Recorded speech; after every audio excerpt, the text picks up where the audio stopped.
What's up, YouTubers? It's Ernie, Blerd Without Fear, and woo-wee, man, man, my body is ready, man. Let's unpack this Batman Who Laughs. What's up, everybody? So, I think it's safe to say that the Batman Who Laughs, the one-shot Dark Knight's Metal tie-in, man, this right here, this is probably one of the best comics to come out this year, and I'm going to tell you right now, I don't care what you say. Dark Knight's Metal is probably one of the best comic book events out right now, and probably has been out for like the last 5 to 10 years, maybe even longer than that. I don't know. But before we get started, let me know what comics you'd like me to do a video on. Sound off in the comments. And if this is your first time checking out the channel, go ahead and hit subscribe so you can become one of Earth's mightiest subscribers, and tap that bell button so you become part of the notification squad. Okay, let's make this a thing. So the Batman Who Laughs kicks off with t.b.w.l, because that is just a long name to say all the time. He's talking to somebody, and he's kind of telling this, he's kind of spinning a yarn centered around the idea of tarot cards. And for tarot cards, which, you know, if you're into that sort of thing, I'm not, my wife is, but you know, hey, whatever. Tarot cards are funny things because you can get one thing all based off the setup of a entire lineup of cards, and then one card can turn around and tear it all down and change the complete and entire meaning of all the cards that came before it. Whether for better or for worse, whatever, that's just how it happens sometimes. And that's what t.b.w.l is talking about. What we get to see is Earth -22. Now, I don't know how much this actually plays into it, but Earth -22 is kind of the parallel, the dark multiverse version of Earth 22 in, you know, the positive multiverse. That particular Earth in the multiverse is kind of based off of Kingdom Come. Now, I don't really know if any of that actually factors into this, but I thought it was a pretty cool little touch. I didn't even think they would even use that. But anyways, we see a situation that we've seen a million times before. Batman and Joker locked in some kind of standstill, and in this particular case, with Batman on the losing end. I'm going to tell you guys right now, the thing that really blows my mind about this is that we see a situation not unlike we talked about in the Batman Who Laughs origin theory video. And there were a couple of you who kind of gave me shit for, you know, bringing up the Killing Joke and how it didn't have anything to do with anything. Well, guess what? I'm going to tell you how the Killing Joke kind of factored into this. Because on that next page, that big splash page where we, you know, see all these different things that have been going on. We see the GCPD badge. We see people laying out in the street, you know, shot, dead. And we see the Joker just going on and on and on about how he is about to take it to the next level. He has finally hit the joke too far. Like, he's finally found the way to end it all. We all know that his whole point was to push Batman over the edge, but the thing we sometimes forget about is that his other end of it is for him to be pushed over the edge, and he takes it to the next level. And the Killing Joke is all about proving that anyone can have a bad day and become like the Joker. Anyone can be corrupted. No one is incorruptible. We even saw facets of this in The Dark Knight, where Joker's whole thing was to prove that he could bring a guy like Harvey Dent down to his level. And we even get hints of that when he talks about what he did with Commissioner Gordon and how he pushed Gordon to the limit.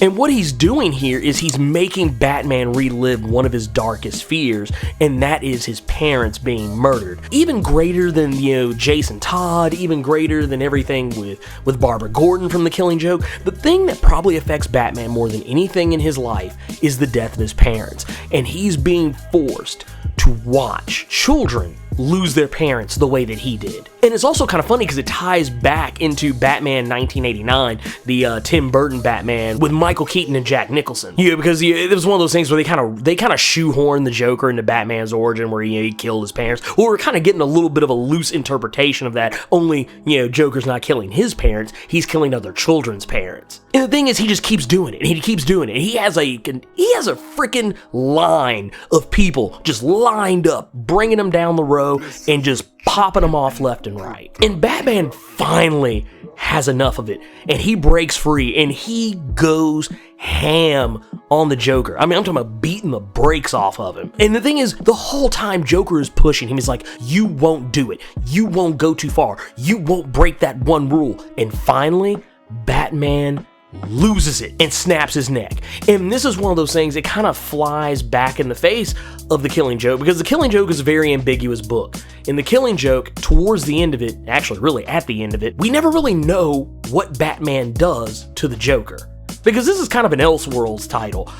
We don't know what happens. It's left up to you to decide whether or not Batman handles his business and takes the Joker out once and for all. And the whole thing about Batman, having that chuckle at the end is kind of a hint towards that he may just do it, that he's finally snapped, but we never get to see it. Well, in this one, we get to see it.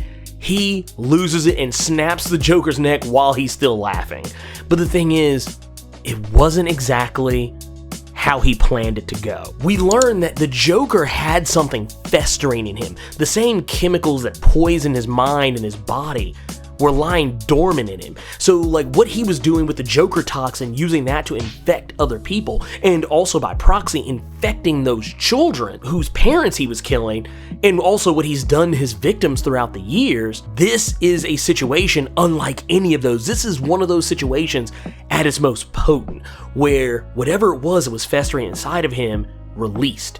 And it finally did something that the Joker didn't even, I don't even think the Joker even expected this to happen, because he never really plans that far ahead, at least not this version of the Joker. It depends on who's writing him, honestly. But the toxins let off and they infect Batman, but we don't really know how far it went. Because we all know that, Batman has the antidote to just about everything. He probably had an antidote to the Joker toxin. He probably popped one of those like it was a Tic Tac and just kept on going. But what we find out is that 2 days after that happens, Superman has gathered up all the children that were orphaned by the Joker. And they're all, and I'm pretty sure these are the same children who we see in the other Dark Knight's Metal books, where, he has them all trained and they're all dressed up like Robins. I'm pretty sure this is how he got those attack dogs, or attack Robins. And Superman says that these children are dangerous, but you know what? We are going to try and fix them. And who better to work with these children and try and get them to come back from the brink than someone who they can't kill? And this is one of those moments where Superman, because of how close he is with Batman, he's concerned and worries about the fact that something may have happened and we just don't know it yet. Superman informs Batman that one of the people trying to help these children almost got her throat torn out, and Batman lets out a laugh. And it catches Superman off guard. Superman's like, dude, what the hell? And Batman catches himself, and he's like, hey, that wasn't really funny. But you can tell it's one of those things, he's still laughing on the inside, but he's just not letting it all out. It kind of reminds me of one of those scenes from Batman Mask of the Phantasm, where the district attorney is hit with the Joker toxin, and he's trying so hard not to laugh, even when he knows it's inappropriate. What pushes it to the next level, though, is we see a training montage being brought into play. And this is a really rigorous training montage. Batgirl, Nightwing, Red Robin, Red Hood, Batman has brought them all together to get them to train under some of the most rigorous conditions they've probably ever trained under. And they're all kind of wondering why, until Batman finally shows his face and tells them that, hey, I brought you all here because I wanted you all to know first. And Batman warns them that I have fallen prey to a highly toxic version of the Joker toxin. I can't fight it, and I've been trying to, but the problem is, if this thing takes over me, I will still be Bruce Wayne. I will still have all of my mental faculties. I will still have my strategist mind. I will still have every single facet of my mind that I am known for. But my core values, my moral compass will be replaced with something incredibly sinister. And that is one of the most dangerous things you have to imagine. That is why the Batman Who Laughs has been running roughshod over the Justice League since the beginning of Dark Knight's Metal. And what we discover is that Batman is slowly becoming the Joker, which is something that was addressed in Batman Arkham Knight. I love how all this stuff is just reaching back out to other versions of Batman in different media, because this was actually a thing. I don't want to spoil Batman Arkham Knight. I figure it's a game that's been out for a couple of years. Figure you would probably know by now. But in Batman Arkham Knight, we discover that even though the Joker is dead at this point, we also learn that the Joker is still inhabiting Batman's mind. His blood has pretty much infused the Joker's psyche in his mind, and he's slowly turning into the Joker. And dude, I don't know why we didn't see that coming. I mean, out of all the theories, we're going back, because I want to go back to that theory video, I'm actually kind of surprised that neither myself nor anyone else brought up Batman Arkham Knight. Like I said, I feel like that was a missed opportunity. Man, I am so disappointed in myself. Nightwing, Batgirl, and Red Robin, they're trying to come together and figure out a way. They're putting their heads together. How can we contain you? How can we, sit you aside and help you? Because we want to help you. You have trained us to be you. We are going to sit down and we're going to work this out. Because Barbara Gordon, Tim Drake, Dick Grayson, Jason Todd, they all have facets of themselves that are modeled after Bruce Wayne. Think about it. Jason Todd has Bruce Wayne's raw aggression and tenacity, his physical prowess. He's one of the better fighters. Technically, Dick is the better fighter. Dick is technically the best all around when it comes to being so much like Batman. But I would dare say of the Robins, Dick is probably the better fighter, but he doesn't have that same raw, ruthless aggression that Jason Todd does. And Tim Drake is technically the better detective. And Batgirl, she's kind of also the all around, when it comes to, how she's modeled after Bruce. But she also has a lot more of his resolve than any of the other characters do. So all of them together could make something greater than Batman, something that could hold him in check. But Batman doesn't give them the opportunity, because Batman didn't bring them together so that he could inform them of the problem. He brought them together because he knew they would oust him first, that they would be the ones who would figure out something was wrong before anybody else. And he does the unthinkable. He guns them down like he's in some sort of 1920s gangster movie. I mean, I'm talking about he just guns them down. I'm talking about these aren't ambiguous shots. These are kill shots. Like, he is going for the gusto on this one. I'm talking about like everybody's taking out. Jason Todd tries to get a shot off, but it does not work. And he even goes after the Justice League. He takes them all out. He takes out Martian Manhunter, Hawkman, Plastic Man, The Flash, Wonder Woman. Everybody is taken out. And he leaves Superman for last. And what he does with Superman is probably one of the most brutal, dark things I have ever seen in my life. Because all the while, Superman is asking why?